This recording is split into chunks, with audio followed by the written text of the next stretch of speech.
Imagine a year where we watch the sequel to The Birds. What, Zach? We're reviewing The Birds 2 Land's End from 1994, the made-to-TV horror film? No, the spiritual successor, Attack of the Killer Tomatoes. Ooh, what year is that?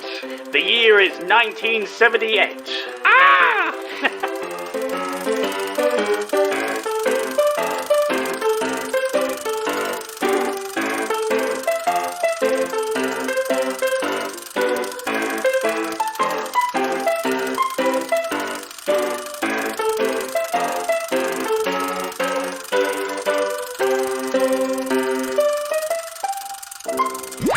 Whoa! Oh my god, how is the teleporting getting worse? I feel sick.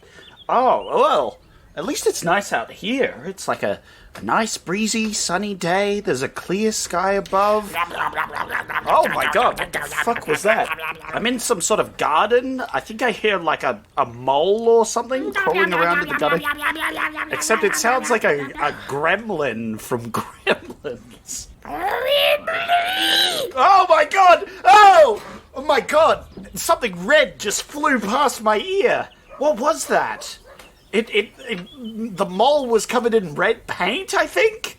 Or maybe it was a goblin? I don't know what's happening. Wow. Hello, traveler. Oh my god! It's me again from last episode. Oh! Hey, it's you, yeah. Hi. Hello. Weren't you Sandro last time? What? No, I was a ghoul. Oh, right. Yeah, sure, man. Anyway, I'm dealing with this, like, red mole thing that's attacking me in this, I think this is a tomato patch. Yes. There are killer tomatoes here. Killer tomatoes? Yes. How does that work? They, Do they bite you? Do they have mouths? don't ask questions. I'm not your exposition dream monster. I'm a ghoul. Oh, sorry. I hate to put all that pressure on you, Mr. Ghoul Man. That's me. Anyway, do you have a, like, purpose for being here, or are you just, like, annoying me again? I'm just annoying you, but it's weird that I've shown up 2 episodes in a row, hey? That is, look, if I had a penny, you know, I'd have 2 pennies. I wonder if it means that I'm the bad guy of the season or something. I hope not. God, I hope we don't do a recurring villain again. That was terrible. That was like our worst idea we came up with yet, you know. We're not doing that bullshit again. Anywho, I really feel like a BLT, so let me just snack down on this. Oh, wow, that looks delicious. Oh my god! The tomato specifically in the sandwich is killing him. I'm not sure how I tell that. Oh my god! But in this situation, I presume it... Oh wow, you can speak pretty easy for someone choking to death on a tomato. I'm exploding! Whoa! Oh my god! He exploded! There's tomato sauce everywhere! Oh my god, this tomato patch is more dangerous than I thought. Just joking, Zach. It was actually me the my whole God, time. Yeah, I figured that. It was me. That's kind of wild. Wow. You thought that was going to be the big villain of the season, but no, he's dead. Yeah. Wait, wasn't that you, though? What? Aren't you dead? Huh? I'm confused. Death doesn't exist, Zach. Comas don't exist, and death doesn't exist. Whoa, that's a bold stance to take. The death doesn't exist? Yes. Look, comas I can sort of understand, but death? Anywho, Yeah, let's skip over that bag of worms. it seems like we may have a story arc this season. I goddamn hope not. Oh, I just want to get out of this coma and do the podcast. Speaking of, we should do the podcast now. Well, you're not in a coma, so we can just do it, yeah. Well, I am in a coma. Wait, does that mean all the episodes we've been doing have not existed if I'm in a coma? That was the question that we tried to answer last year, and we couldn't, because it doesn't make any sense. That's true. Yeah. So- Oh, God. This is why we don't do long plots, Sandro. They're just so convoluted. It's unbelievable. Well, then how about we do no plot at all, like Attack of the Killer Tomatoes? Whoa! That was my segue. Yeah, Did you like my yeah. segue? I appreciated it. That was pretty good. Hell yeah. Attack of the Killer Tomatoes! Oh my god, Zach, you chose this one. And I am both Joyed and saddened, Sandra. Interesting. Me too. And we will discuss right now in non-spoiler section. Because on one hand, I'm joyed, I'm elated. On the other hand, I'm deeply saddened that we'll never do another podcast again. What are you talking about? Well, we've just watched the best movie of all time. Oh, I see what you mean. At the movies. Like, there's no point watching any other movie after watching this movie. Oh, the my best goodness. movie I've ever watched in my life. You loved this one? I don't think I've laughed more at a movie that I can remember in a long time. Time. I'm very glad. This movie was fucking amazing. There was so many jokes. When I thought it couldn't get better, it only got better. When I thought my tears of joy would drown me, they did. They did. Yeah, I died from laughter, from drowning in my own laughter tears. It was beautiful. Well, you're in a coma, so you can't really die, so it's fine. I mean, you're not. Exactly. The comas don't exist. Exactly. But man, wow, what a movie, Sandro. Incredible. I agree. You agree? You liked it? I did enjoy this quite a lot. I've got some small minor complaints, and that's only due to the fact that this is a low-budget movie from the 70s, so the audio gave me a headache. But aside from that... That was funny to me, though, because I knew you would hate it, so that really added to my experience. The, first scene where the cops are in the kitchen, and it's literally audio they've taken from the kitchen. I was like, yes, Sandra's gonna fucking hate this. I love it already. It kind of adds to it, but also, when that's the whole movie, it just leaves me feeling really exhausted at the end. Yeah. Literally, sound, producer over here is just getting tortured the movie. Yeah, it wasn't the tomatoes that was deadly, it was the sound audio track. But this was very good. It's very funny. It's a very, very funny movie. There is that one scene where there's some heavy dubbing and some jokes that did not age well, and I think that was definitely my problem with the film. But the rest of it was amazing. This is everything I wanted. It feels like it's interesting that this isn't a trauma movie, because out of every trauma movie that we've seen, this feels the most trauma. Oh, absolutely. I agree 100%. So it's so weird that it's just a random independent movie that some guy made. That's what this is. Yeah. And it's pretty good. It's great. It's great. This is better than a huge amount. This is better than, quite frankly, Frogs, which this movie is exactly what I thought Frogs was going to be. This is what I was hoping it was going to be. Yeah. Imagine if you could literally just take the tomatoes in this movie and change them to frogs, and you probably would have had the same movie, right? I feel like you would have had the same. I think that would have been great. But this is everything I wanted from Frogs and more on top of it. For sure. I think Frogs could have still been really funny if it was played straight. This movie is the opposite of playing it straight. This is the most non-straight movie that you can get in terms of a parody, with the amount of jokes in this. I think I've explained this before, where if you have, straight, play it straight-raced, but in a silly situation. Yeah. Or you have the opposite, where you have a serious situation, but you play it silly. I think both of those are equally funny. For sure. If you play it correctly. And this film, I think, does both, and it does it really well. Yeah, this film, it's kind of it reminded me a lot of a mixture between Mel Brooks stuff and then also Leslie Nielsen, Naked Gun, Airplane. Yeah. Sort of vibes. Absolutely what I was thinking. I was thinking of Airplane as well for this. Mostly because this film had a lot of references that I was not expecting, It did, and a lot of references that, unlike Blazing Saddles, which had a lot of current references to the 70s that we did not get, this one, I think we got them. Yeah. I think we got the references in this one, actually. I think I recognized the name Lois Lane, Might have been a little bit familiar. But that's funny, because it's purely luck that Superman has persisted in the media to this point, which is very funny. Yeah, no, it is very Airplane in that there's just a ridiculous amount of jokes constantly. Oh, yeah. The constant stream of jokes. So, We talked about this with Jacob way back when, but if there's a lot of jokes over and over again, you don't have time to like absorb the bad jokes and are only laughing at the good jokes, right? Yes. And it subscribes to that policy by just throwing joke after joke after joke after joke. It does, but also I'd say there aren't many missed jokes in this. Like, all of the jokes landed for me. Yeah, they had a surprising lot of hits with these jokes. It's surprisingly high. And even, like, the dumb jokes, or even the problematic jokes, I was still like, yeah.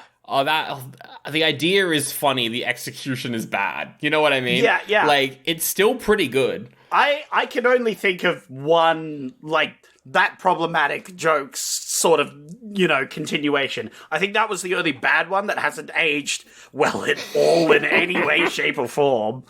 Aside from that, I feel like you could cut that bit from the movie. Yeah. And this would be the perfect movie. There's so many, like, random stuff about this movie that's really interesting as well. For some reason, though, and I feel like because it is a comedy, we won't really be able to talk about the jokes until we get into spoilers, so we'll get there pretty quickly. That's true. Yeah, absolutely. The critics hated this at the time. Like, this was... Really? This got negative reviews.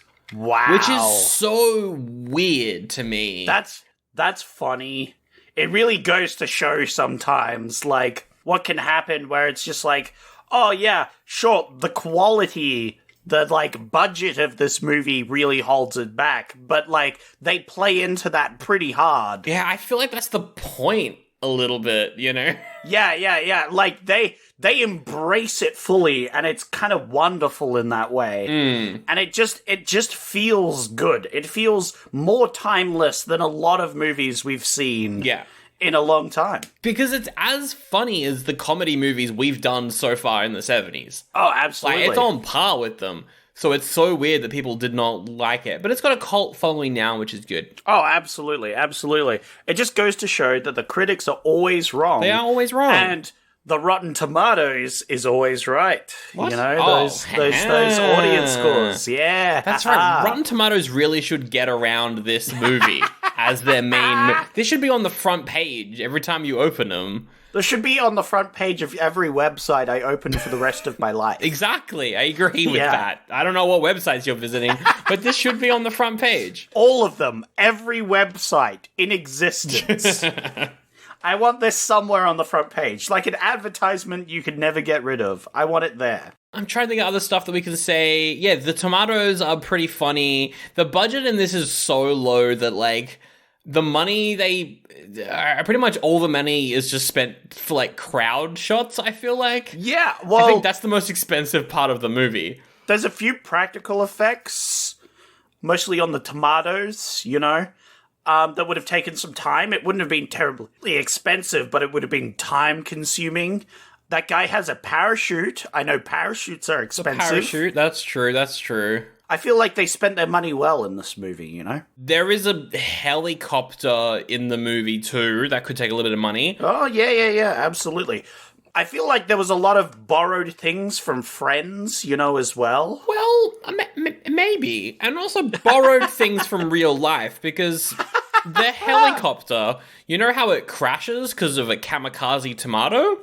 Absolutely. I remember the scene vividly. I don't know exactly what happened, but they rented this helicopter, and it was supposed to land in the tomato patch, with men getting out of it and shooting the tomatoes. Yeah. Or the guy coming out of it and being like, what's the rundown of what's happening? Except the helicopter crashed. That was an accident. Really? Oh, shit. That was an accident. They actually crashed it? They actually accidentally crashed the helicopter, therefore Holy shit. giving them a scene that looks more expensive than what was meant to happen. Holy shit, that's crazy. Which is so funny. That's crazy. Oh my god, that would have been expensive. Jesus, that's wild to me, actually. Yeah. That's probably the most expensive thing in the film, and it was an accident. Well, like, I want to know if, in that situation, if it's, one, I want to know if it's their guys piloting it, or if the people that they rented it off of the pilots. Because if the people that they're renting it off are the pilots, then therefore they don't have to pay for the crash helicopter. Yeah, I'm sure insurance covered it in some way or shape. But, like, yeah, I don't know, their pilot or something? Yeah, I'm not sure the situation, like, who's to blame. Yeah. You know, but surely the insurance covered it a lot. But that's wild. But yeah, that's pretty much all the information really that we have. Like, the team behind this have not really done anything else. The director is a guy called John DeBello, and he only did sequels to this. Like, he's only really done sequels to this. Oh my god, there's sequels to this? There's there's four? Four? Sequels? Yes! No, 3 sequels. There's 3 sequels and an animated kids TV show. Yeah! It's an animated kids TV show! Yeah. Yes! Oh my god, Sandro, I'm going to stop the podcast. I'm just gonna... For the next 5 episodes, all I want to do is this. This is the rest of my life, yeah. Well, that's the thing, though, is I don't think the sequels would be good, because that's what happened with The Toxic Avenger. The first one's incredible, and I couldn't even get through the second one. It was so bad. Oh, really? Wow. They tried way too hard. Yeah, that's the thing, right? But yeah, it's got 3 sequels. Return of the Killer Tomatoes. Mm-hmm. Classic. Classic. That one. George Clooney's in that one. What? George Clooney? One of his first ever roles was being in Return of the Killer Tomatoes. Wild. That's wild. That's awesome. There's Killer Tomatoes Strike Back. As they do. Mm-hmm. Yep. And then, of course, Killer Tomatoes Eat France, where they go to France. And as is canonical, we hate France on the show, so that's a guaranteed watch from us. We have to watch that at some point. Exactly. Yeah. No. Exactly. But yeah, the director, he's done like one movie called Happy Hour, which looks like a random a chemist experimenting with different formulas stumbles upon an ingredient that, when added to beer, makes it absolutely irresistible. He makes drugs and he puts them in beer. I guess. He made a random movie called Black Dawn, which is I'm an ex-cop and I'm gonna find missing I'm gonna shoot people. It's just kind of he's like, the crew behind this are just guys. They're just people who wanted to make a movie. Yeah. Which is the best thing about the 70s. That's what Dolomite was. It was just people who wanted to make a movie. Yeah, and it's great. It's wonderful when you have that, because there's a lot of love and passion that goes into it. Yep. Apparently in the sequels they reveal what made the tomatoes. I'll tell you all about that later. You know, it's classic stuff. But anyway, we're not talking about that. I don't know if I want it spoiled, Sandro. Oh, maybe you want to watch them. Yeah, maybe I want to watch these after this masterpiece. The best film I've ever watched on the podcast. The best Full one? stop. Oh my goodness. Absolutely. All the other ones are trash. Well, then I guess I don't need to ask you what you're rating this out of oldie or a goodie. I do not know if we have an award that is high enough to rate this masterpiece, this perfection of a film. That the only gripe is that one bit that didn't age very well, but everything else is good. So I guess I can't give it the highest award for that one scene. That one little scene. But it's purely the victim of time, really, I feel, you know. But I'm giving this a goodie, and the most ripe tomato award. The ripest tomato. I'm going to give it a goodie as well, with a pretty ripe tomato. I think it's pretty funny. I really enjoyed it. It's only 80 minutes. It's the perfect length, though. Yeah, it is the perfect length. Yeah, you know me. I've complained about the length of films when they felt too long, too short. You know, I've complained about it a lot. This film is perfect. That's right. It doesn't outweigh its welcome. It's the perfect length. And we haven't even talked about the music in this film. Oh my god, there's so many that's spoilers, Zach. That's spoilers. But I feel like in the non-spoiler section we should still mention that the music is amazing. It's incredible. And some of the best music I've ever heard in my life. It is. Let alone in recent films that we've watched. Like, we watched Madam Web, and that had fucking Toxic just thrown in as an integral part of the plot. This film has its own original songs, original soundtracks made for this film. That's right. Incredible. It's pretty great. Yeah, no, like, it's up there with, like, Jesus Christ, Vampire Hunter, other random people who just wanted to make a movie.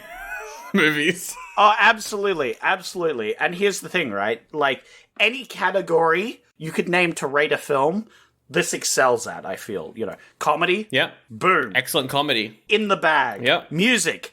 In the bag. Good. Visual effects?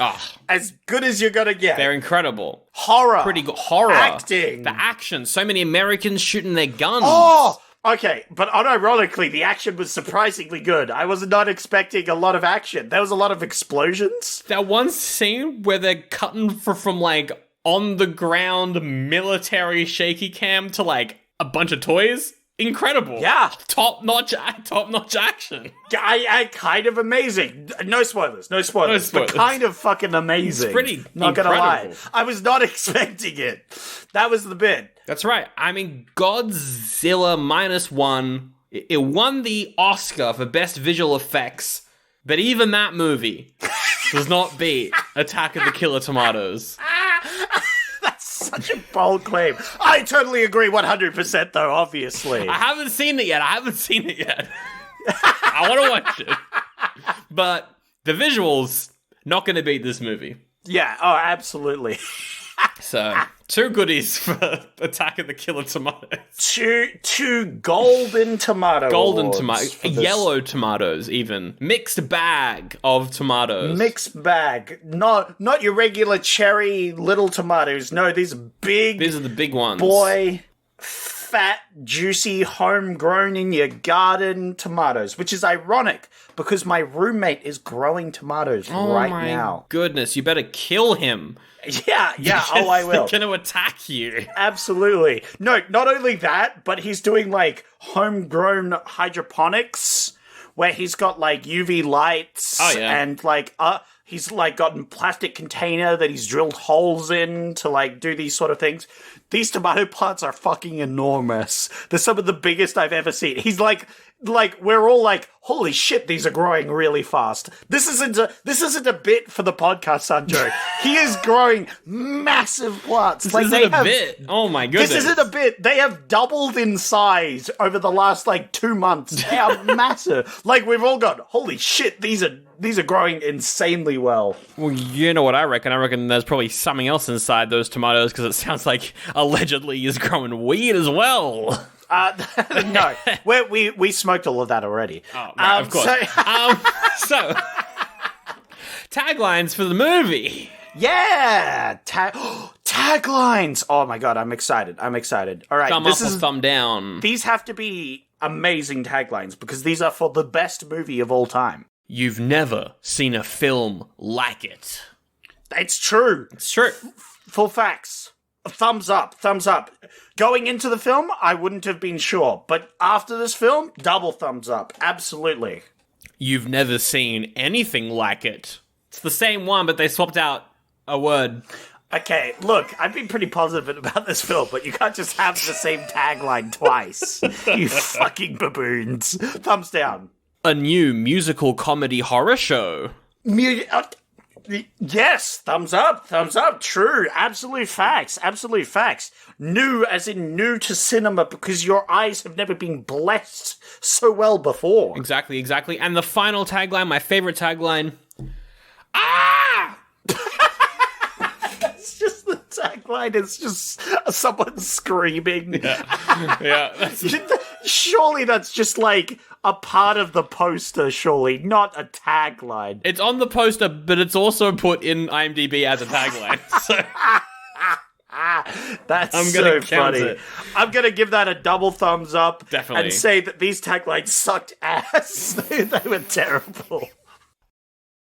Hi, real-life American Sally McSella here, and here's a fact you might not know about me. I frickin' love the MCU. I love Marvel. I do. It's true. Now, you might say, well, then you're a Marvel shill. They ain't good anymore. But here's what I gotta tell you. I might shill for oldie but a goodie, but I don't shill for Marvel. I genuinely love every film that they've ever put out. And that's why I'm keen as heck for Sandro and Zach to talk about Madam Web. Here's a clip. He has a Spider-Man suit, Because there's an Amazonian rainforest in Peru, Zach. I don't know if What? you knew that. I had no idea. I thought this movie just made that up for this movie. And there's a bunch of Spider-Men in the rainforest who have magic spider powers, and they all have Spider-Man suits. Whoa! Except they're made out of, like, rainforest material. This has to take place in the MCU. That's true. And Tom Holland, we never see his intro, right? We never see his origin story. We're just kind of pushed into him being It's true. But Zach,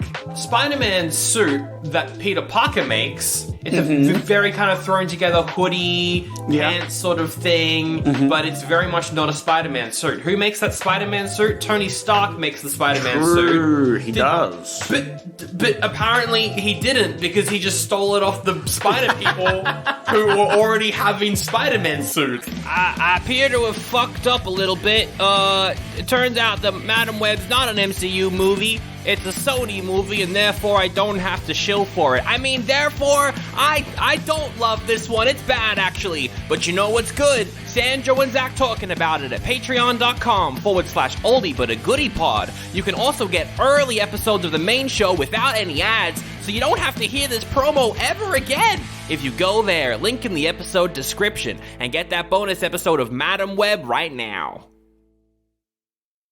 Alright, spoilers, watch out, because these tomatoes are looking a bit spoiled.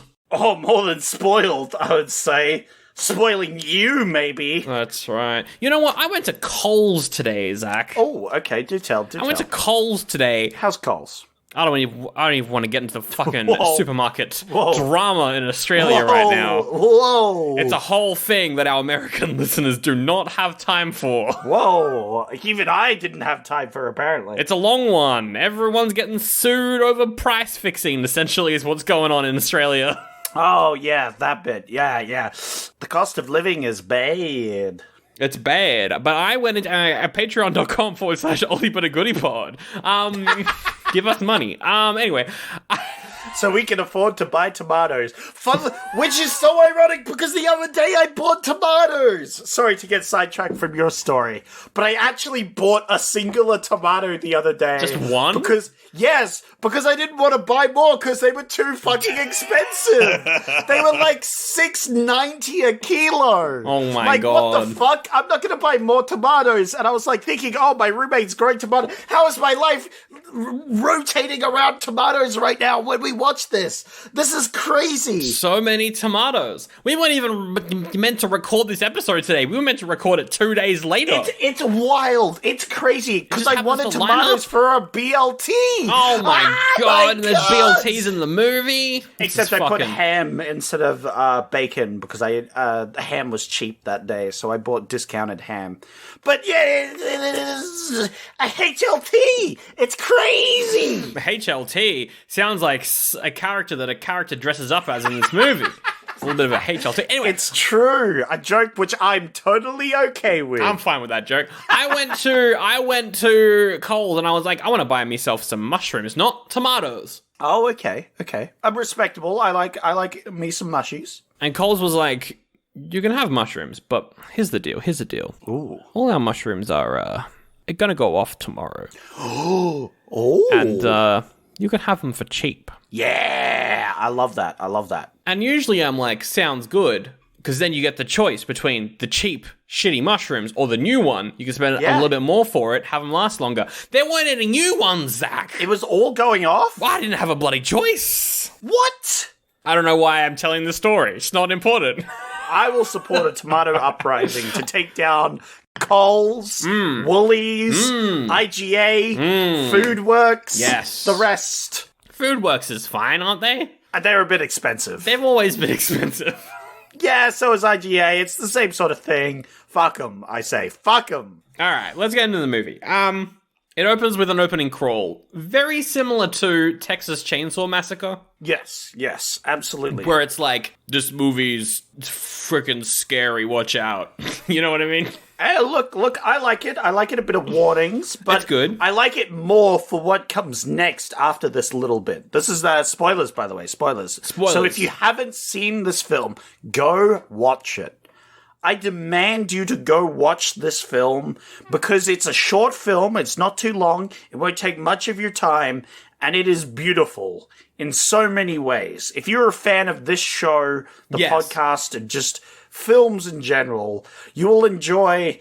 I recommend a few drinks. I recommend a friend to just watch this with. Just one. Don't go overboard. Yeah. Don't, All of a sudden, we're telling you to watch it with friends. You're fucking watching it with 2 friends. Fucking get out of here. Yeah. Who can afford 2 friends in this economy? What the fuck is wrong with you? The price of the fucking living's this low. You're getting multiple friends? Fuck off. You're going to have to buy snacks, and that's like $7. I'm actually mad. Unsubscribe from the podcast right now if you've got more than one friend. You should only have one friend and you do a podcast with them. That's the rules. Fucking Foodworks charging $7 for a fucking pack of pizza-flavored shapes. Like, fuck off. Exactly. Sorry, anyway, back to the movie crawl. Back to the crawl at the start.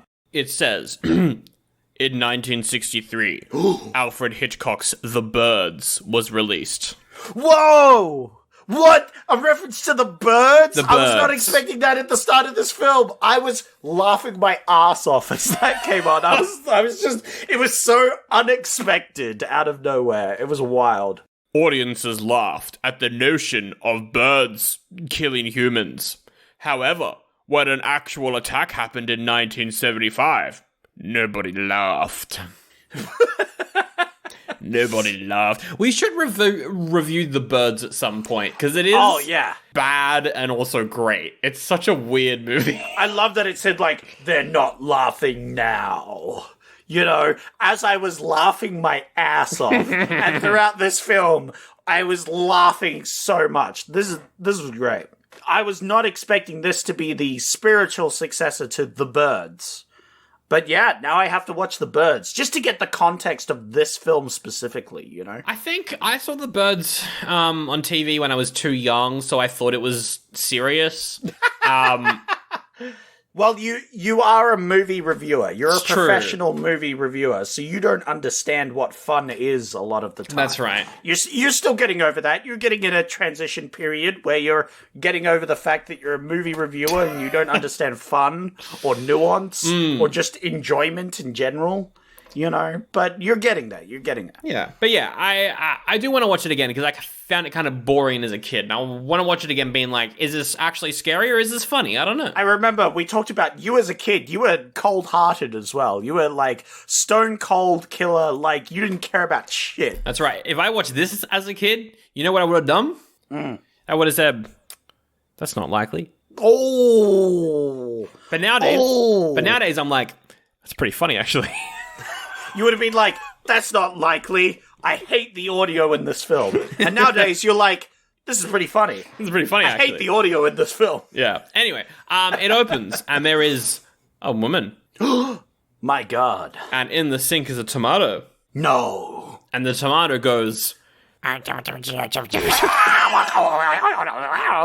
love it. I love it. It's like the Gremlins from Gremlins. Gremlins, yeah, like Evil Dead hand. Oh yeah. They're like the Deadites. Absolutely. Yeah, I can hear a bit of Deadite for sure. That. Yeah, I love that. And then we get the fucking opening song. Oh my goodness, this is a banger. Yeah. The tomato just murders this lady. How? The lady is dead. And then the song plays, and I'm like, when the opening song played, I was like, oh, I was losing my mind. It was amazing. That's when I was like, oh, this is gonna be very funny. Not only funny, but just good. I Yeah. was not expecting, with that opening, I'm like, this has got passion. This has got love put into it, which I was not expecting. I was thinking about this to be, just a, cheap, flop it out, whatever, we don't care, earn a little cash sort of film. But this is a masterpiece. It's really, really, really good. It's really funny. The song is just a good song as well. Yeah, it's actually just kind of a banger. Yeah. And it's not the only one in the film, which is wild. There's 4 songs in this. There's, this is practically a musical. It is technically, yeah. Because there's the title song, there's Puberty Love, which is that's an important song. Absolutely. And that song is actually sung by a guy called Matt Cameron, who was a teenager when he sung the song. Oh. But in the future, he became the drummer for Soundgarden and Pearl Jam, two very popular bands. Whoa! Which is just one weird kid that is in this movie that goes on to do another thing where he's incredible. There's another one in this movie. Another random kid is in this who does some great stuff when he grows up. Was he in a scene in this film? I don't think so. He sung the song. I don't think he's ever in the movie. Okay. Yeah. You see his face on the record, though, I think. Ah, right. Okay, yeah. Great singing voice, by the way. Fantastic. Very talented. Yeah. Oh, beautiful. Some of the best singing I've ever heard. The other random kid who's in this, who then goes on to be a good actor, actually, is, you know the scene where there's a bunch of women in a boat, and then they go swimming, and then they get attacked by tomatoes? Yeah, which is super funny, but we'll get there. The kid, the boy who is in that boat, I think he says one line. He does say one line.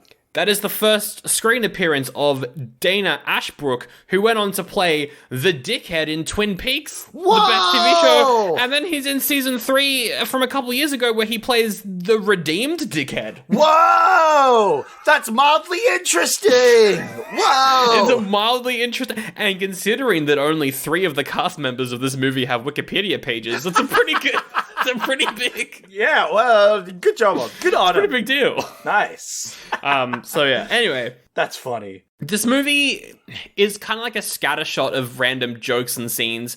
There are characters, but you don't really know who the main characters are until about halfway through the movie, I feel. Yeah. Well, there's a transition period into the main characters. Yeah. Which I think is done pretty well. But yes, we do get the opening song, which also has a bunch of, like, Mel Brooks style credit jokes in the song. Like, the song and also the credits. The credits are like, you can hire this ad space. Call this number. Yeah. Oh, that's great. I love that they had, during the movie, they also had just some random ads that would, like, go across the bottom of the screen. I don't know what the joke, like, what that is parodying, necessarily, but it's very funny. I think it was just parodying ads in general at the time, because that was quite common to happen. Especially when the guy's at the ad agency. Oh, that was so funny, yeah. Yeah. Oh, the ad agency. Probably one of my favorite songs from this movie as well was the ad agency one. Yeah, the ad agency song. That was a good villain number. Absolutely. The first line of dialogue of the movie is, Houston, we have a problem up here. Yeah. I don't know if you picked up on that. Zach, what's happening? Tomatoes are attacking everyone. So we open with that woman who died at the start. And we have a team of, regular policemen, like, investigating. It's like, what the fuck is happening? Meanwhile, the radio's going in the background. And this is a common theme for the movie, is the radio will either have some random bullshit music playing, which is very funny. Yes. It will have some, like, advertisements, which are very funny. Yes. Or it will have an announcement on it, a bit of plot exposition. Or it's leading up to plot expedition, but never getting there because that was the funniest joke. One of the funniest jokes in the movies. Oh, absolutely. As people who have done a bit of radio in the past. Indeed. It was very funny. It was very relatable. It was great, because it's like, we got a breaking news bulletin. This radio station, known for our breaking news bulletins, where we give you all the information as soon as it happens. Brought to you by... brought to you by this one. And this one.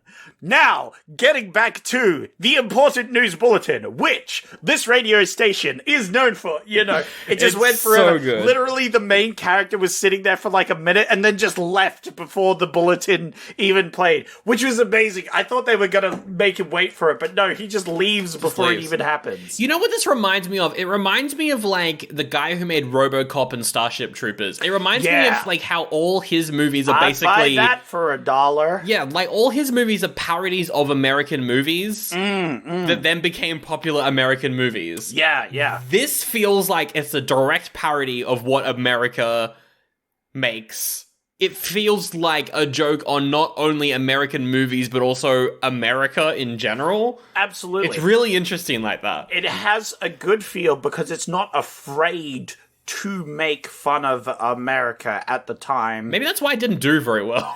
Well, that's it. I think, yeah. It would have been offensive to the sort of palate of Americans at the time because it was literally mocking them for their silly behavior and other things like that. Yeah. I really like that part of the movie as well, yeah. So tomatoes are just out here, they're just killing people. We get heaps of tomato deaths. I liked the part where cops are just shooting the tomato farms as well. That was very funny. Yeah. I particularly liked in this film that it didn't have like half an hour of like random people dying and it's been like, how did these people die? Well, there's a lot of tomato sauce. Maybe there's a killer on the loose, you know? I mean, that would have still been funny, though. Imagine a movie where it's a parody of monster movies, but it's all just people standing around a war room and then random people dying. That still could have been funny. But also, I get what you mean. Like, this is meant to be a parody of monster movies from the 40s and 50s, yet it doesn't do... Like, it gets right into it, which is completely unlike monster movies from the 40s and 50s. Yeah. It's a decision, right? Either you have the lot of preamble, which you make fun of, you know, you put your jokes in. I agree. I still think that would have been really good. But the decision it made is like, fuck the preamble. We're just going to get straight into the tomato killing. Exactly. And you know what? Either choice, I think I would have been okay with. But I liked it when they did this choice of just like throwing you in, the tomatoes are attacking, National Guard's out, like cops on the street, they're fighting tomatoes with shotguns and other things. How are people dying to tomatoes? Never explained We don't at all. know. They move around, that's it. We never see a single death, I think, from a tomato, except one guy that looks like he kind of got crushed a little bit. We saw one guy get crushed. We saw one guy drink tomato juice and then suffocate. Yeah. I feel like, but the funny thing is, Sandro, I feel like that was unrelated. Maybe it could have been unrelated. which would be really funny. I think maybe, like, my theory is, like, and also, it doesn't fucking matter, who cares, but, like, yeah. My theory is the tomatoes... No, I think theories are important here, Sandro, because this film is art. This film is pure art in its form. So your interpretation of art matters to you, right? And my interpretation matters to me. And we should share our interpretations of this beautiful piece. I feel like men explaining what they think of movies is the equivalent to people telling you their dream, but you don't care about their dream. What do you mean? Two white guys, white cis males, just telling everybody what they thought about an art house movie. That sounds wonderful. That sounds brilliant. I like the episodes we do on art house movies, but also they are so wanky. Anyway. That's because I think we're a little bit self-aware about it, at least. That's true. Listen to our Donnie Darko episode. That one's a fun one. God, I hope we do nothing related to Donnie Darko ever again. That would ruin my whole... That would be worse than being forced to see Madam Web for the Patreons. We're doing Donnie Darko 2 on Patreon soon. Fuck! Anyway, my theory is the tomatoes are radioactive. Yep. They don't have faces, so they can't eat people, but they, like, splash themselves on you, because they're all kamikaze tomatoes.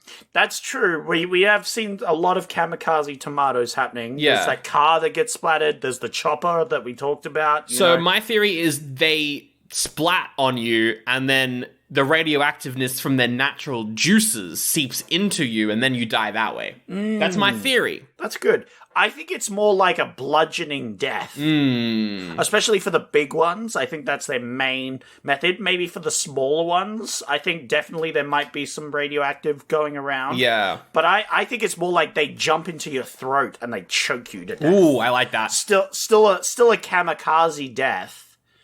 And that would explain why the guy before, when he just drinks tomato juice, he chokes to death, is because it chokes him specifically.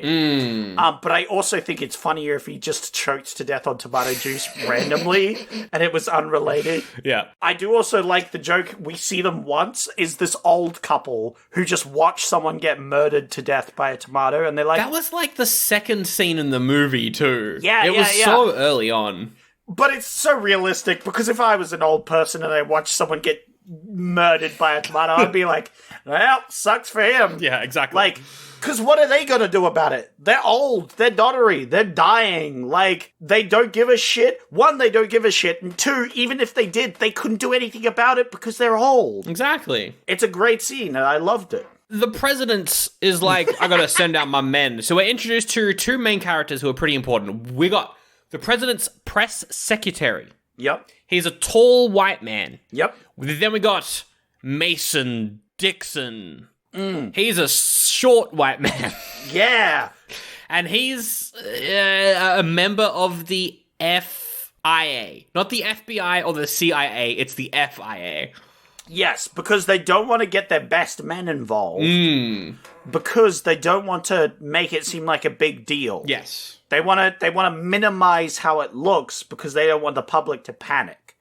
Most of America gets taken over by the tomatoes, so I feel like they should have made it a bigger deal. The president's too busy signing his official signing paper. Yeah. That was a funny joke. Oh, absolutely. The slow reveal of that, because like you're introduced, the first scene with the president is like behind him, and you see him constantly handing pens to someone, and you're like, why is he using all these pens? And then you see that he's signing something and then throwing it away over and over again, and you're like, okay, what's going on here? And then eventually you're like, he's signing the official president signing paper.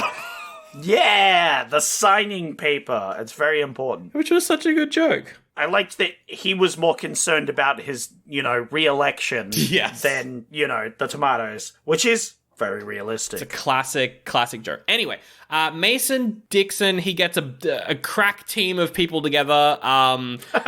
Crack is the right term. Crack is the right... Oh, yeah, the scene where they're having a military conference in the smallest fucking room. Yeah. It's great because I don't know whether it was because they could only hire a really small room and that's the only thing they had on hand. It's very fun. Or that was the deliberate joke. But yeah, they have these military leaders and stuff, but they because it's such short notice, they have the smallest room. So they all climb over the table to get to their seats, and it's great. And apparently that scene is referenced in Chainsaw Man. Nice. I read somewhere and I was like, that's pog. It's kind of funny. That's very pog. They talk about some of the operations, which have, of course, abbreviations. What was the abbreviation for it? They had a joke where one of the abbreviations was... It was a bunch of P's. It was like Power Play Production people. And they go... And so they had a conversation about it, but because the conversation's everyone's talking at once, all you hear is the mangled voices of the people and occasional... Yes, that was very funny.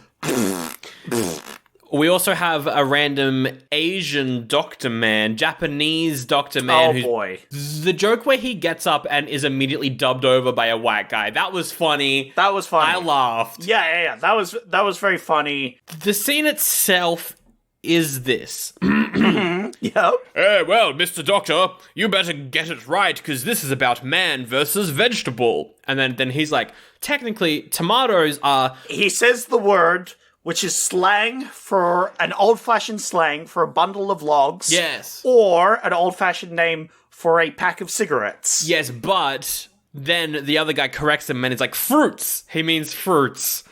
Yes. Which, I laughed at this. Oh, yeah. It was funny, but it definitely aged the poorest, I feel, out of all the jokes. I feel like the word that we literally couldn't pronounce was pretty bad. And also the fact that it's making fun of a Japanese person not being able to get the right words, while also having him dubbed over by a violently English speaker. There was a lot there that hasn't aged very well. And then I think they make a Japanese joke, but they use the slur that you use for Japanese people. That one in particular was rough. Okay, I may have missed that. So, yeah, that was... Look, the jokes with this Japanese man, pretty bad. If I was to release this and make it the perfect film, I would probably have to cut these. The jokes about Hitler, on the other hand, I'm totally okay with. We're introduced to his crack team of men. Yeah. We've got an Olympic diver. We've got a person in a scuba outfit. 2 water-related characters. And I'm like, but they're fighting on land. They are essentially useless because they're fighting fucking tomatoes. Tomatoes aren't aquatic.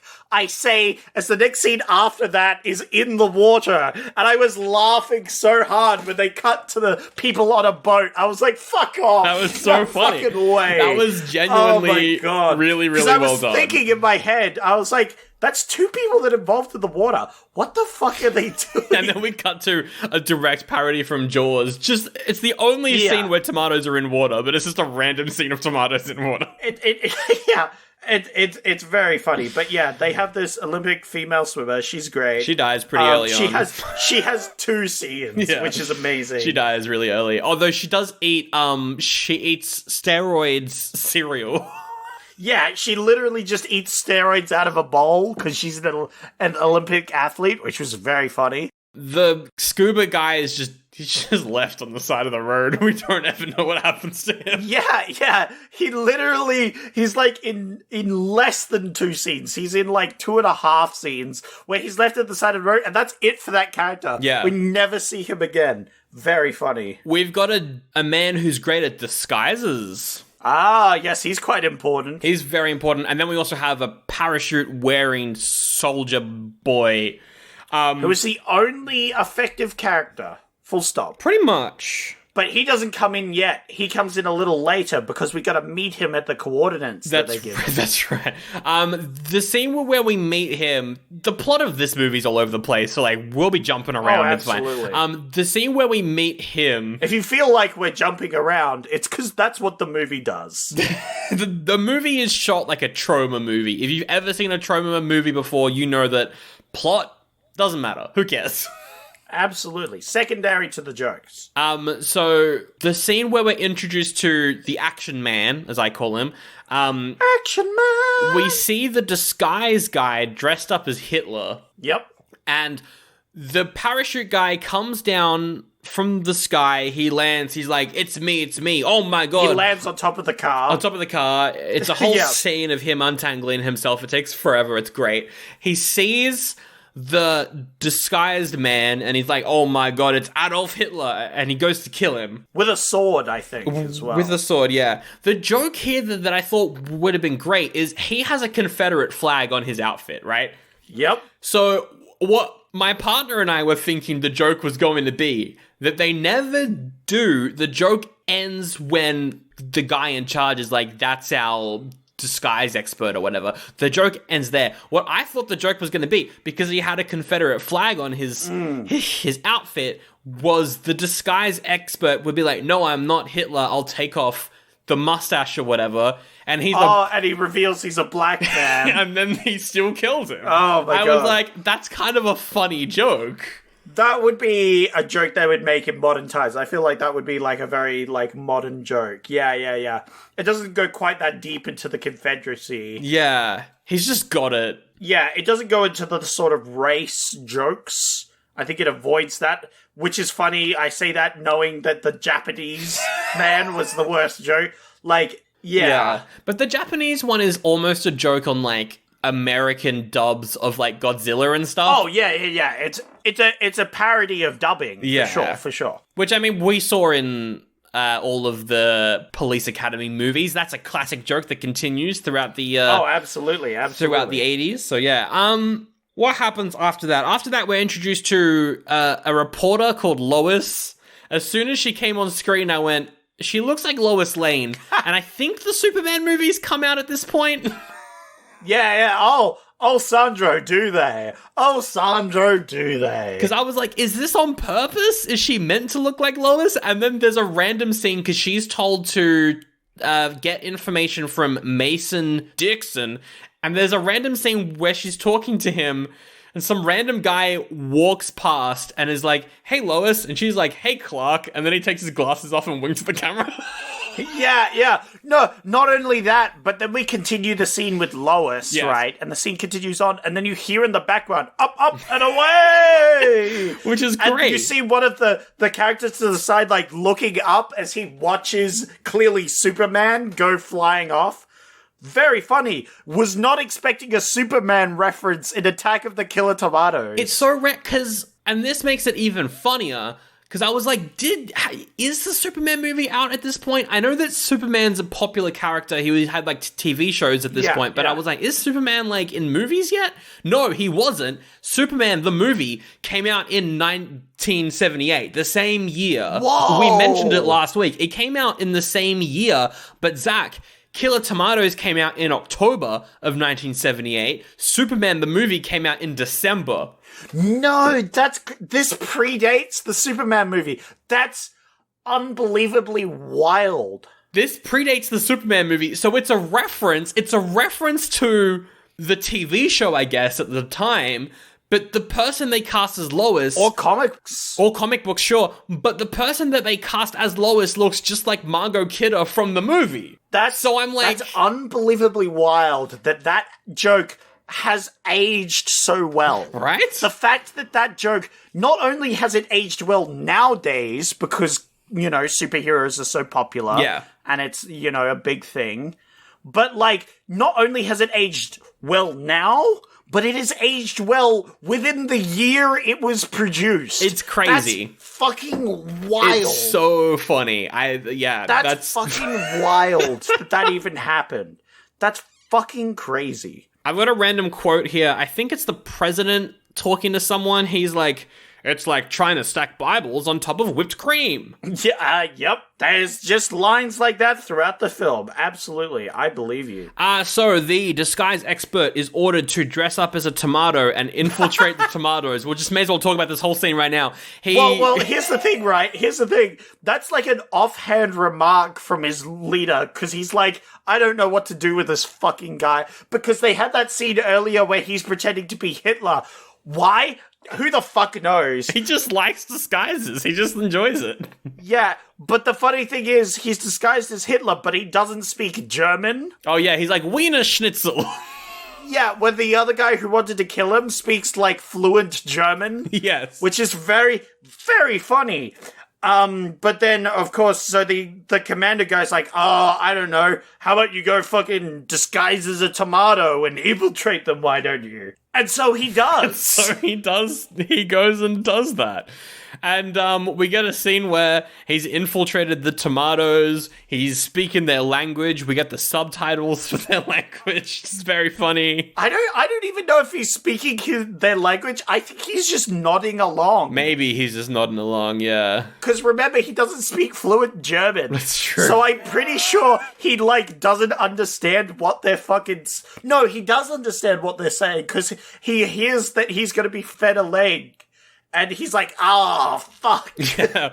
Well, yeah, because, what happens is, because the tomatoes apparently eat people, he's forced to become a cannibal. Yeah. And eat a person, and then he says the classic line, "Can I get some ketchup on this?" Yeah, because someone passed the ketchup, and then all the tomatoes are like, ah. Oh my god, you're actually a human. Oh, shit.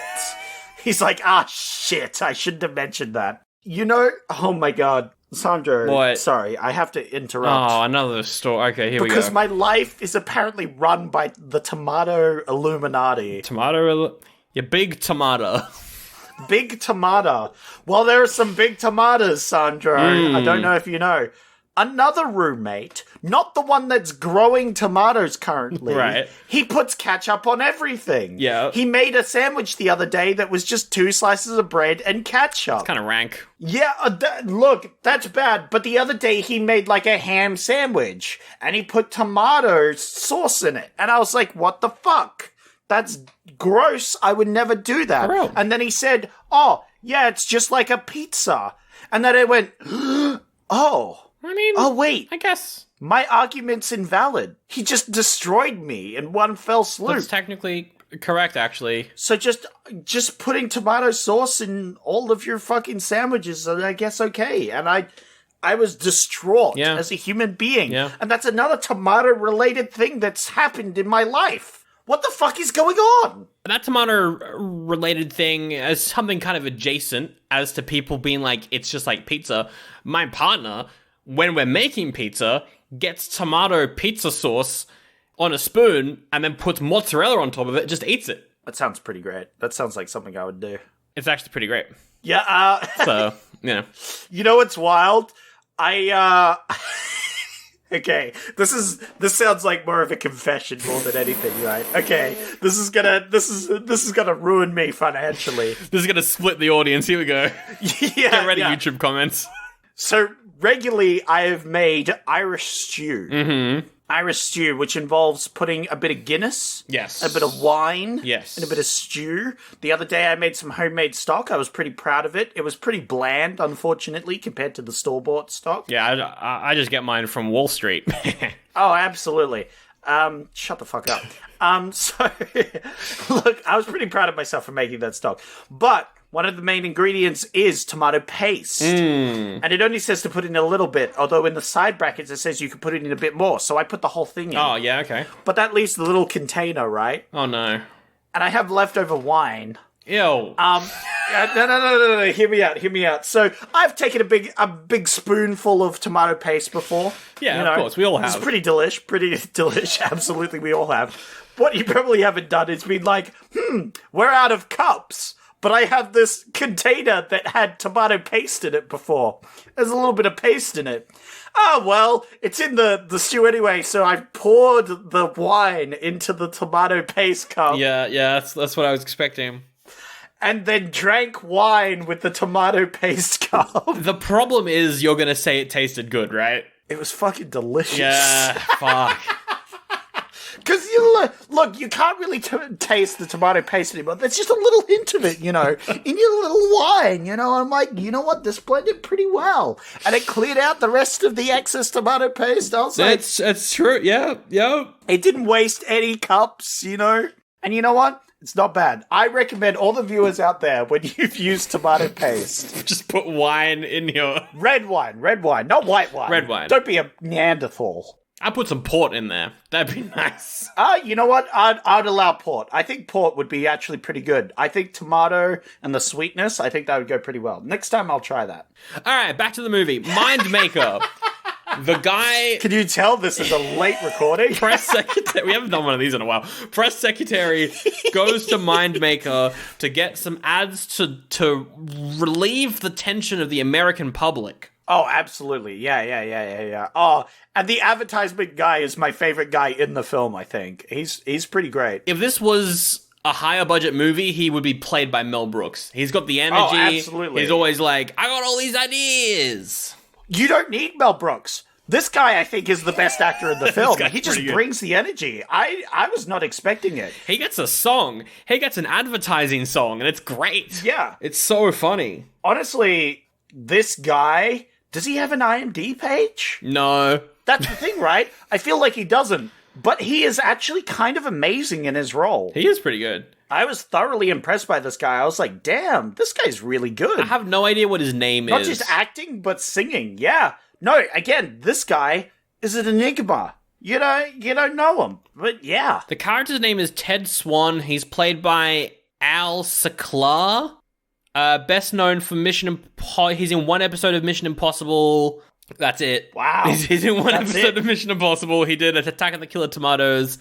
He's an extra in 2 other TV shows. That's wild. So yeah, there we go. But yeah, he gets a song about how he makes advertisements. It's amazing. There's a scene, and it's suspicious because he's going through all the different sorts of advertisement he does, and I was like, I'm suspicious. There hasn't been a joke for 30 seconds. What's going on? And then at the bottom of the screen, like a breaking news bulletin, we get ads at the bottom of the screen. While they're talking about the ad campaign, which is just mwah. It's so good. Mwah. It's beautiful. It's great. And he comes up with a bunch of advertising stings and stuff for the tomatoes. My favorite was, if you're feeling sad and blue, tomatoes will end it for you. Yeah. That was my favorite. Which is funny because it's also oddly threatening, which makes sense because they're tomatoes. I liked the poster with the, like, tomato plant versus nuclear plant. It's like obviously super different things, but like it's like tomatoes, good for the environment, unlike nuclear plants, which is very funny. I liked that one as well. That was great. And that's pretty much, all that happens with him. He just kind of, he comes up with bumper stickers, which is more of a 70s joke. That's not really something that we have anymore, but back then, every political movement or whatever had bumper stickers associated to them. Yeah. It makes sense, but yeah. Oh, absolutely. Bumper stickers were a big thing back in the day. I don't feel like they have the same grip on society as they used to have, Do you remember that time Jacob was a guest on our radio show, and he had a Bernie Sanders 2016 sticker on his car, and because we were in Sunbury at the time. In Australia, Sunbury, like middle of nowhere country. Wild. Some random guy just honks his horn at him as he's driving through this regional town we were doing a radio show in. Wild.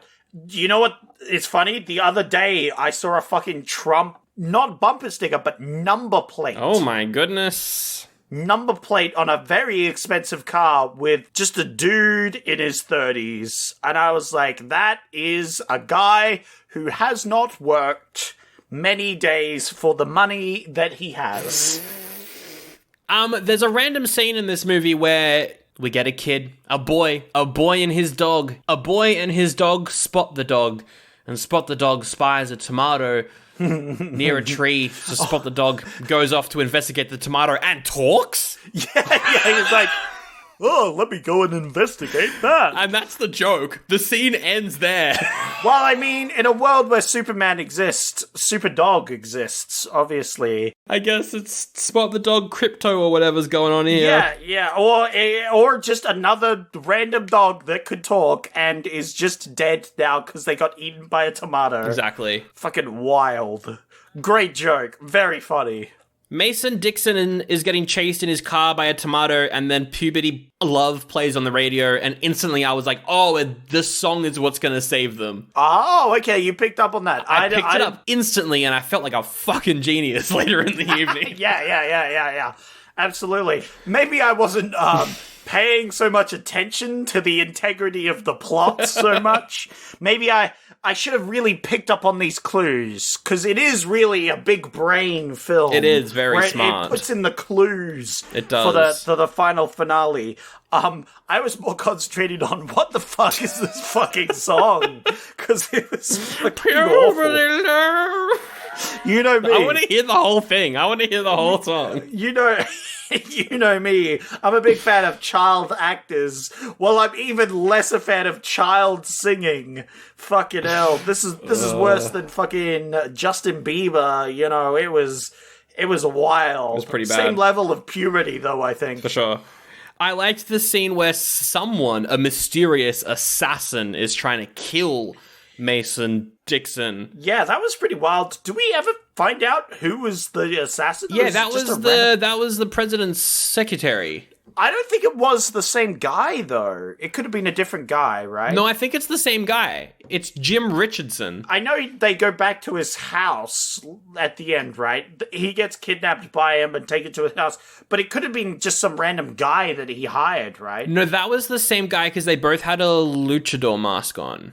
Oh. Yeah. Really? Like, does it get revealed? I think so. I'm pretty certain it was him. It is pretty funny if it is the president's secretary running around sabotaging cars and trying to shoot them. That is very funny. Because he was like, my plan is I'm going to let the tomatoes take over so then I can be in control afterwards. I know he's the overarching villain, right? But does he have henchmen going out and doing his work, or is he doing it himself? I think it's him. Question. I think it's him. It is funnier if it's him. I loved the scene, though, where he's going to snipe Mason with a pistol, which is hilarious, like with a random revolver. This joke is it feels very not aeroplane, but what's the Naked one where Gun, he's like yeah. yeah, this feels very Naked Gun, absolutely. It reminds me as well of the Tom Cruise movie Jack Reacher, which opens with a random sniper just shooting a bunch of civilians, and it's a really intense opening, but it's like almost shot for shot what they did in this movie. Yeah. But yeah, like he goes to shoot Mason, but every time he shoots Mason, a random civilian walks in front of Mason. So he just shoots like 3 random people. 3 random civilians just die because this guy's trying to shoot this other guy. Which is very funny. The American military are going to make their final stand against the Tomatoes. They get a song, which is so funny. Not just a song, like a full-on theatrical, like, this is a musical number. Literally a musical number, because you have the military guys dancing along to it as they're chanting to it. It's literally a musical number for them. Yeah. And it's a banger. It's an absolute banger. Pretty excellent. I think my favorite line from it was the Vietnam one, where it's like, they won the World War. They won in Vietnam, almost. That was very funny. I like that Where as well. they threw the almost in. I was cracking up laughing. I was like, that's very funny. That was good. Again, it makes fun of America. Like, Yeah, absolutely. it's good stuff. I really enjoyed that musical scene. That's probably my favorite. I liked that the commander's like starting to strip almost at the start, and I was like, whoa! Yes. Yeah, like he unbuttons his top a couple buttons. And I was like, whoa! This is wild. And then they go into war, and yeah, it's that scene that I mentioned earlier where it's like on the ground, kind of like Full Metal Jacket, shaky cam of soldiers running through the streets. Yeah, they do a full D-Day. Or should I say, a T-Day. T-Day. For tomatoes. Tomatoes. Yeah, because they're fighting tomatoes. Lot of special effects, lot of explosions. There are a lot of explosions when they cut to the miniature toy town that they built. Yeah, the toy town is so good. I love the zoom out of the town where they had like a toy tank fighting giant tomatoes, which were just actual sized, tomatoes, yeah. That scene was so funny. I laughed so much. It's incredible. They lose, though. They lose. America's lost. America's lost. Not the first time. And Mason, he's walking around America. He's like, damn, that's the end of all this. What a great empire come to its end. Just like the Romans. Just like the Greeks. I think we missed one scene, which I really wanted to mention, which is before the big fight scene. It's the revealing of the giant tomatoes. Yes. And it's where the military have captured a tomato, and it's massive. It's like a soccer ball or a basketball-sized tomato. Yeah. Which is great. And they have it in chains, and then a scientist is over there, like, studying it, and the commander comes over, and it's like, what's the thing? And so the scientist is like, he looks up, he takes off his glasses. I have bad news, Commander. This tomato, it has more than it has to reveal. And they're like, no, what is it? And it's like, this tomato is a cherry tomato. It's just a random joke that they then cut away from instantly. That was very funny. But you see, because this tomato's the size of a basketball one. Yes. If that's the cherry tomato, what's a regular tomato size? Oh my god. Cut to giant tomatoes as attacking big the as city. a car. That was pretty cool. Whoa! And I was like, that's a brilliant joke. That's a great tomato joke. It was beautiful. We got the whole thing with Jim Richardson, who's the president's secretary guy. He's like, I'm planning to be a bad guy, and then he just dies, which was pretty funny. I'm pretty sure the Action Man kills him. Yeah. It's great. There is a really long car chase that leads up to that, though, that was too long. I thought it was funny because they had the whole, like, the guy with the parachute. By the way, the parachute guy, literally for the entire film, is carrying around the parachute. He is carrying... we've skipped over stuff where Lois is told by her boss to sleep with him. Yeah. We've skipped over a whole bunch of stuff, but there's heaps of jokes with the parachute guy. And he's pretty funny, I think. Oh, absolutely. Yeah. I loved it. I liked the whole, like, Lois is the reporter, so she's secretly trying to report on them, but she's doing a shit job because they know that they're following him. She, like, bursts into their room and sees the parachute guy, and she's like, wrong room. And then for the rest of the film, he's convinced she's, like, a fucking sex worker. Yeah. And then she's told to sleep with him, so she's like, you want to sleep with me? Which only confirms his things. And then she goes into their room and like lies on their bed, but then decides against it. But then the guy's like, oh my god, you were a spy the whole time. And then he tries to kill her with a katana. Yeah. And then they're running around the room, and then he accidentally rips her dress, so she screams and runs out of the room. This is a whole it's like, what scene. the fuck is going on? This thing goes on for ages as well, but it was pretty funny. Yes. But yeah, the car chase goes on long, but I think it's deliberate for how long it is. Because the idea is, because the cars start breaking down, and then they're literally going at slower than walking pace, which is very funny. After that, though, we get I think Mason.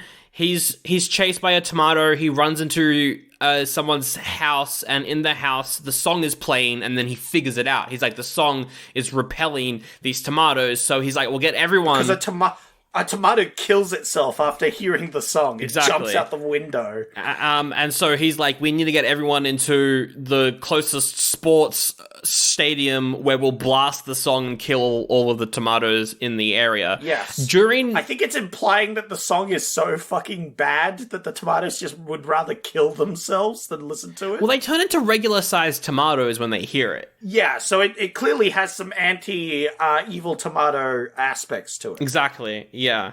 And we see a bunch of people come together in the stadium, including one guy dressed up as someone from the Middle East. Now, this is a return character.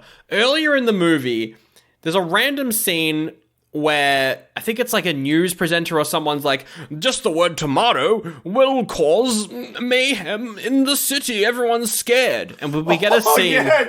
Yes, the library scene is so fucking good. Oh my god, it's so funny. We get a scene where he's in the library and he's like looking around and he's like, hey, I'm going to prank everyone. He's literally like a troll. He's a troll. Like an internet troll. And he's like, tomato. And then everyone starts running and panicking and stuff. The fact that we then see him later in like Middle Eastern garb makes this joke the worst joke in the movie. Oh, yeah, it's definitely like suicide bomber joke. Yes. Which is not aged well. Aged very, very badly. But the scene where he says tomato in the library is funny. That scene was funny.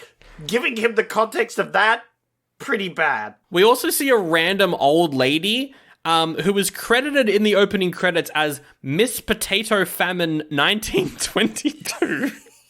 She's wearing a Miss Potato Famine sash. I don't know who the fuck that is, but sure. Yeah, I liked there was a mascot. There was literally like an eagle mascot there. That was just everyone was getting together. That's right, and they blast the song and all the tomatoes shrink, and then they stomp the tomatoes to death. Except for one tomato. Because it's a tomato with earmuffs. It's got AirPods in. It's a tomato with AirPods. Genius move. Yeah, it's like, oh shit. That was the funniest reveal. Where we see Lois like trapped in a corner and she's like screaming and we're like, oh my god, one tomato is immune. What's going on? No, the tomato just has AirPods in. Yeah.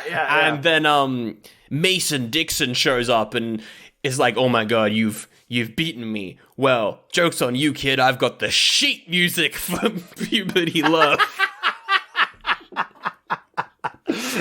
Which is so stupid. It's such a good joke. It's such a great, like, finisher, like a one-liner. Mwah. Best film I've ever watched. It's excellent. And then they say goodbye to each other, and they do that classic scene where it's like, farewell, Mrs. Fairchild. No, please, call me Lois. Bye, Mr. Dixon. No, please, call me Mason. Mason, Lois, Mason, Lois. And then they fall in love.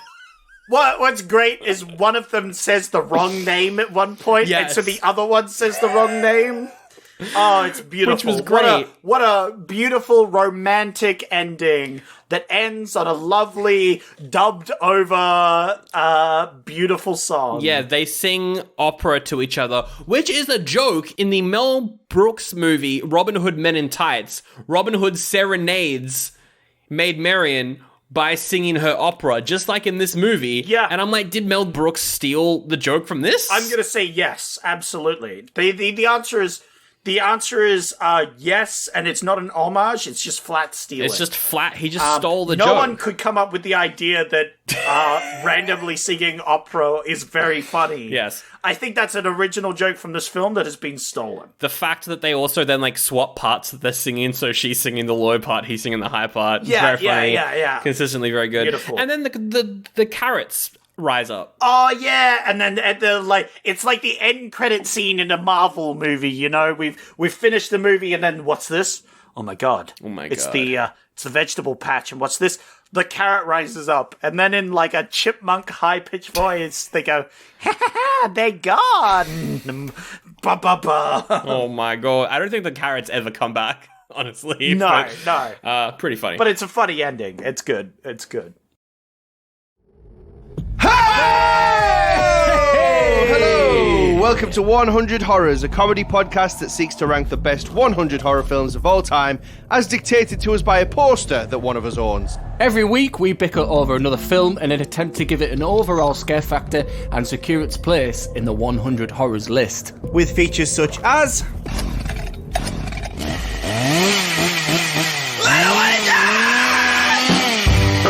But at least I won't die like that. And... What would you say to them at the funeral? we take a light-hearted approach to horror cinema so that it can be enjoyed by even the most squeamish of listeners. So whether you're the person who's never seen a horror film in their life, or the person who has a tattoo of Leatherface on the right arse cheek, there's something to be enjoyed in every episode of 100 Horrors! All right, Zach, let's remake this bad boy. Absolutely. Of all the movies we've ever done, I feel like this needs to be made again today. I would love...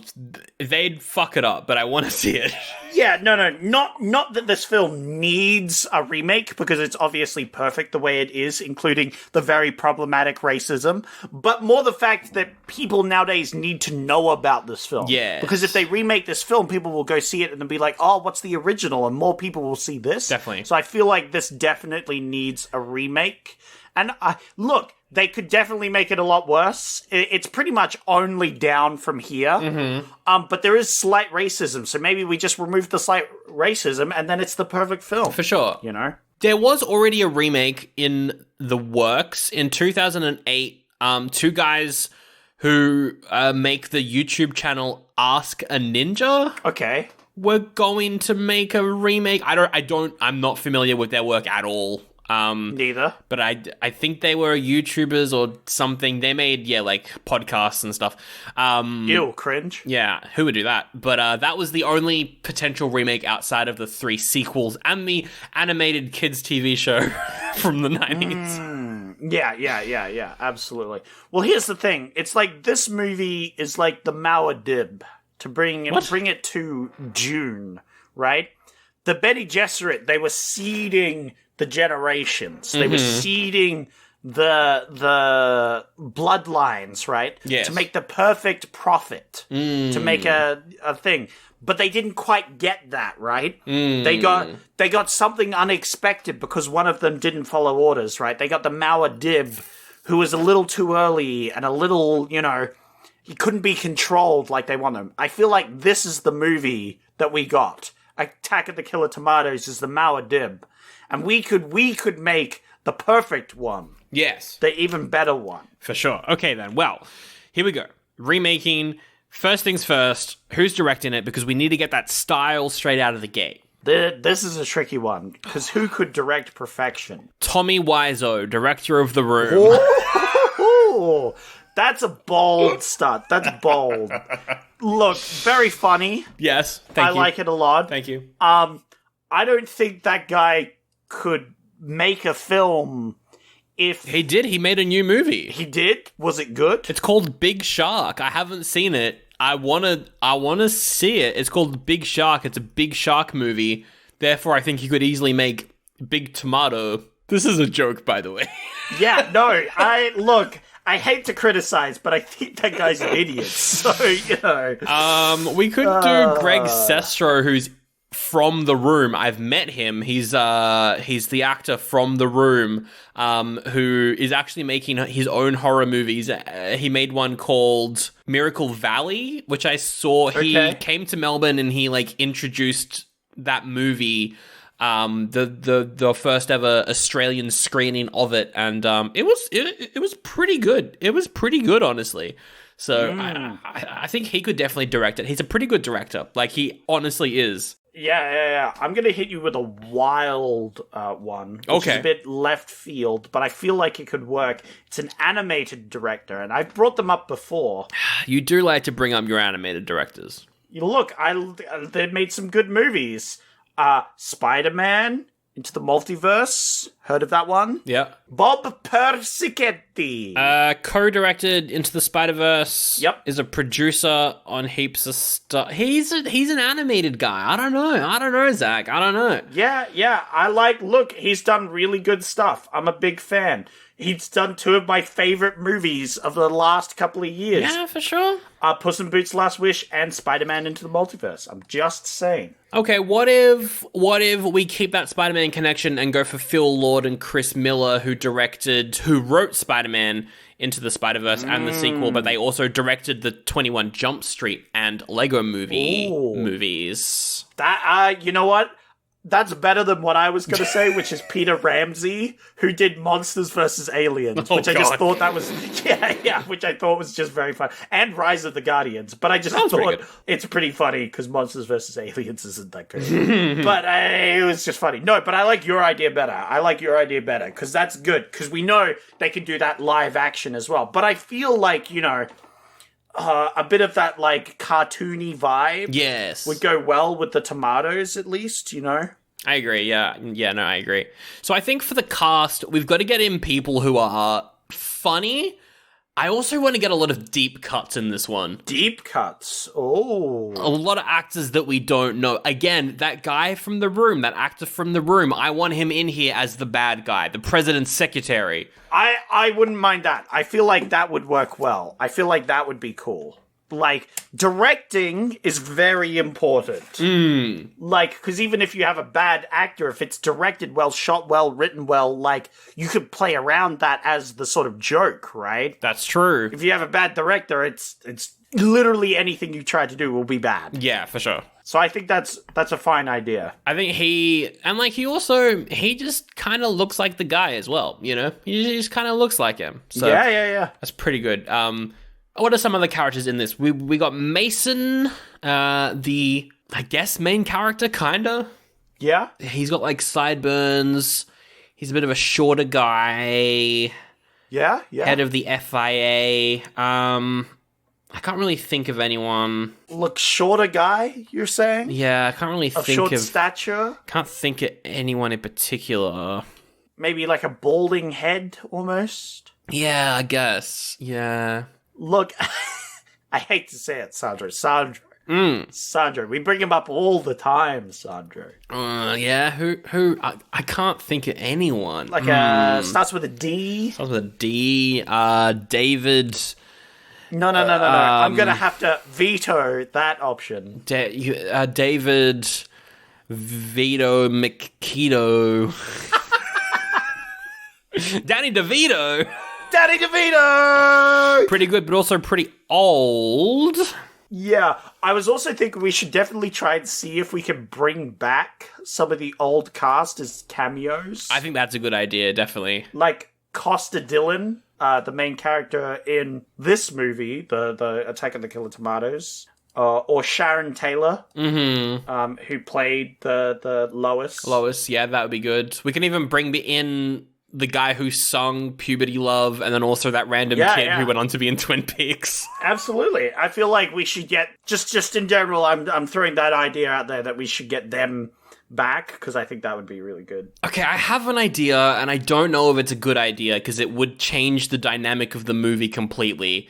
But playing the FIA guy, what if it was Nicolas Cage? Oh, I like that a lot. It would change the movie too much, though, maybe. I don't know. I don't know. He could play straight-laced, though. That's the thing, right? We've seen him in action movies, right? That's where true. he kind of plays it straight-laced. I feel like if he does that, Yeah. it works quite well, right?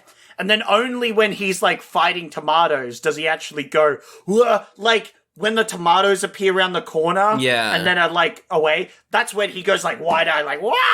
Like, you just have him fucking freak out when there's a tomato, but all the other time, he's playing it straight-laced. Yeah. And there's, like, no explanation or anything. He just does that. I think that's very funny, and it works really well. That's right. Oh, and he is in Spider-Verse as well, so he's got a connection Yeah. to the directors. Boom, do it. Lock it in. Nicolas Cage alongside the guy from The Room as the bad guy.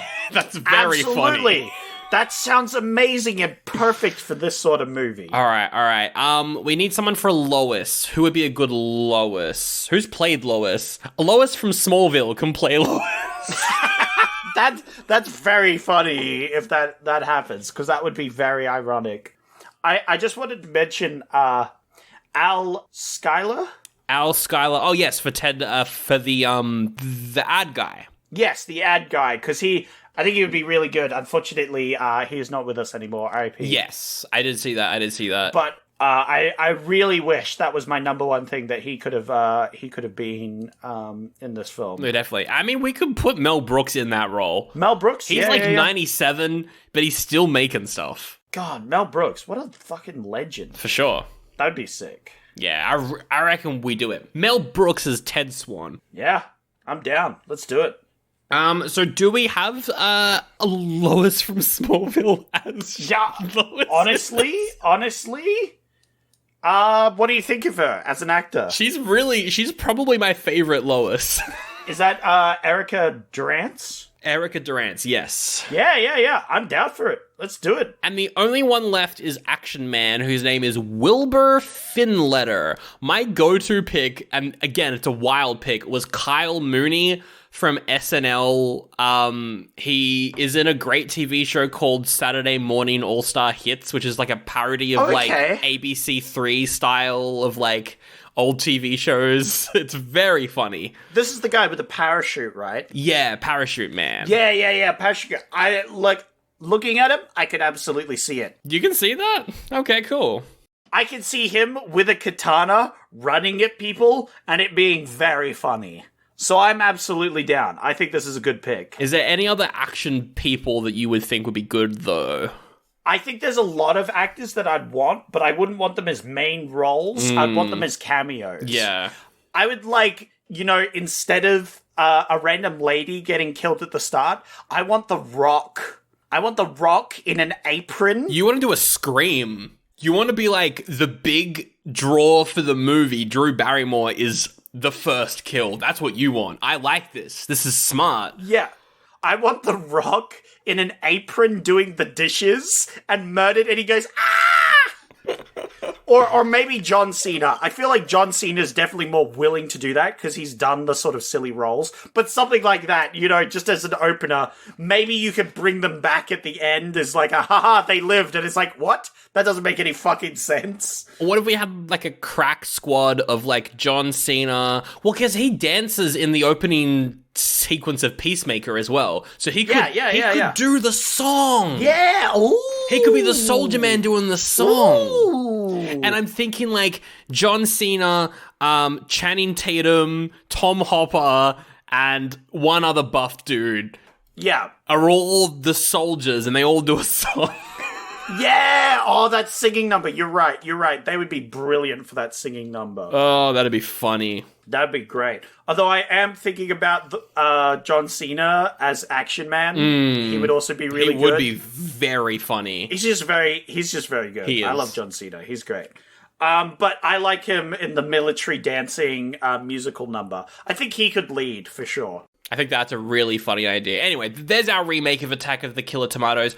Are you going to watch the sequels, Zach? Or do we do them for Patreon next year, maybe? Who knows? We always say that, and we don't do it. We might have to save them for Patreon, but I definitely want to see them for sure. I feel like, as you said, they're going to be like the Toxic Avenger, where they won't be as good. Yeah, but the second which one... will be sad. But the second one does have George Clooney in it, so maybe the second one at least will be good. I feel like, as it's his early roles, that it's not, but I do want to watch them, because I did thoroughly enjoy this. Maybe we'll do it on Patreon, Return of the Killer Tomatoes at some point. Absolutely. Or we could do a special where we just watch them all. I don't know. We'll see. Absolutely.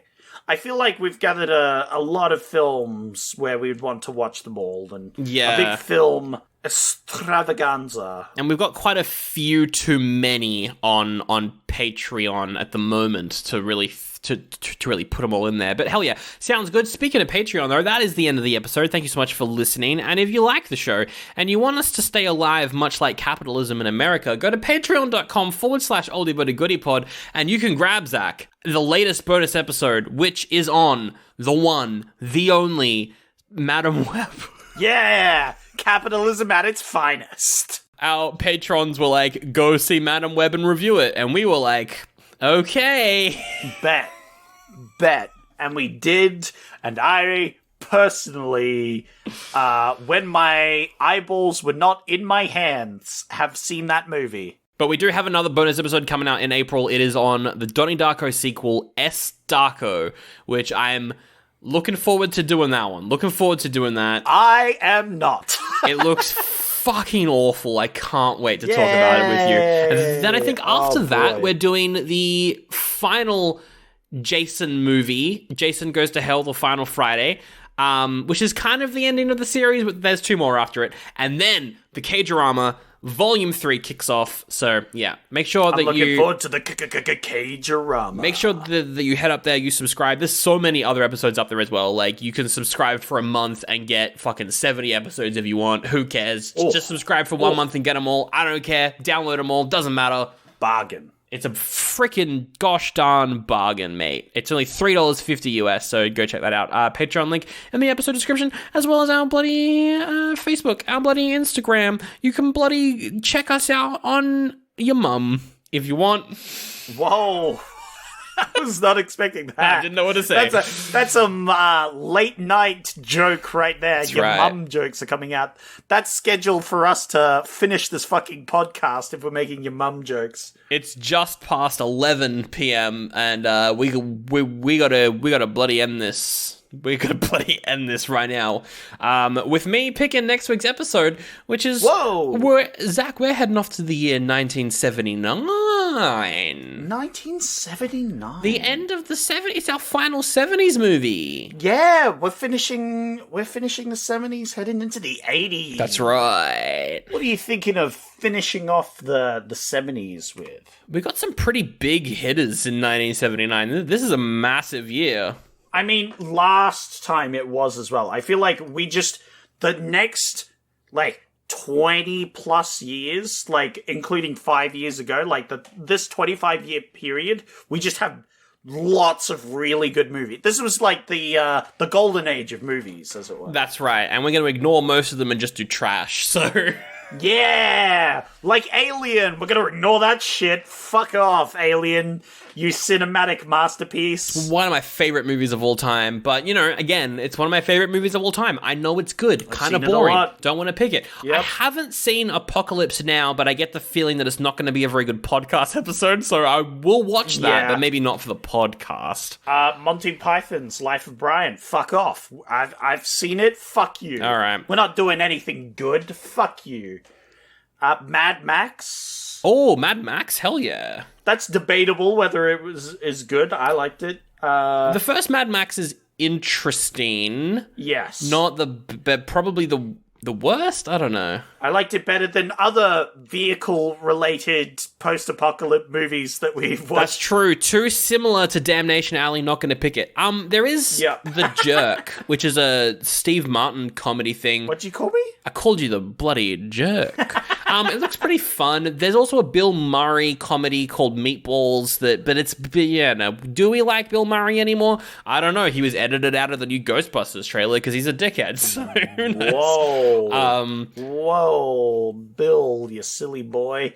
Superman 2. Was that 79? They really rushed that one out. Yeah. Well, it's just like King Kong or Tarzan. You know, if something got popular, they pumped out a sequel as fast as possible, right? Well, Superman 2 is famous for having two directors. The original director of the Superman movie, who made Superman 2, but then made it too dark, so then they reshot most of it. And that's the theatrical version, but then there's also the original. It's kind of like a Snyder Cut sort of situation. Too complicated for me. I'm already out. How about a different sequel, Rocky 2? Rocky 2? Rocky 2's that one's... There's no robots in that one, though. Yeah. There's no Hugh Jackman fighting robots, so you know what? I'm out. We got The Warriors, which is it's like a gang war movie. Always kind of wanted to check that out. I'm not really too... A bunch of horror films. The Amityville Horror, the original Amityville Horror. Yeah. But that's a story I've seen so many times, so I don't want to do it again. Speaking of stories you've seen too many times, we have some vampire movies. You got Dracula. Yeah. You got Thirst. Yeah. You know, get some vampire blood sucking. There's the classic Italian horror film Zombie, The Muppets movie. Oh, Muppets! I love The Muppets movie. Oh, I love The Muppets. There's heaps of space movies. We've got James Bond in space in Moonraker, Star Trek, The Motion Picture. Boom. But we've already reviewed that one over on with Reese. That's true. I would like to do some sci-fi again, though. I would like to dive back into something sci-fi again. It's been a while. Well, Zach, that's what I'm picking. How did you bloody know? It isn't because we've already recorded that podcast. What? No, we haven't recorded next week's episode. What are you talking about? I want to pick, in direct response to the fact that the Star Trek movie was being made. The Star Trek movie was made because Star Wars did very well. That's true. And they were going to reboot Star Trek on the TV, but then they were like, no, we'll make it a movie and make even more money. Yes, thank God they never remade Star Trek. They never rebooted that series. That's true. Thank God that never came back. But I want to review... Famous hater of Star Trek over here. That's me. I want to review a movie that is a response to a Star Trek movie being made and also a response to Star Wars making space-based sci-fi movies big money earners, and that is the time. This sounds like one of the biggest movies of all time. That's right. I'm picking the time when Walt Disney Productions decided to make... Walt Disney, one of the biggest movie companies, making one of the biggest series of all time. What possible thing could you reference? I'm picking The Black Hole, a Disney sci-fi movie. I've never heard of that. The Black Hole is like when Walt Disney tried to make a Star Wars Star Trek ripoff. Oh. That's what it is. And I've always wanted to watch it because our friend Rob Lloyd loves it, so... Oh, Rob loves it. Yeah. Oh, okay. Look, I wasn't too keen, but then you said Rob loves it? Yeah. And I do. I think his opinion's better than yours. Wow. So, I do like laughing at Tron, so I do like Walt Disney making random sci-fi movies in the That's true. late 70s, early 80s. I did love that one film with the kid Mars girl, whatever that was, when she was on a space... Xenon, the sequel? Xenon! What a classic. What a banger. Anyway, next week I'm picking The Black Hole. The Black Hole. That sounds pretty cool. All right, I'll give it a chance, Sandra. We'll do that next week. And Zach, speaking of giving you a chance, I'm going to give you a chance to have a break and also a snack. Here's a ham and cheese sandwich that I made for you. Ham and cheese? Yes. Oh, that's so good. You know what? It's been so long since I've had a ham and cheese, but do you know what this could use, Sandra? What could it use? Just a little bit of tomato, you know? Just No, Zach, the tomatoes are evil. You can't put them in the sandwich. They're going to kill you. Oh, I don't know. It just doesn't feel the same if you're eating a ham and cheese and you don't have the tomato in. Oh, but Zach, I'm actually giving you a chance to have a break and have a snack. But if you put tomatoes in it, I'm gonna have to transport you into the future to do the next episode immediately, like I've been doing all year. That's true. You know what? Fuck it. It's worth it. I'm putting tomato in it. Oh my I just want god. tomato in The it. portal is Fucking opening tomato. by itself. I'm not controlling it. We're going to 1979.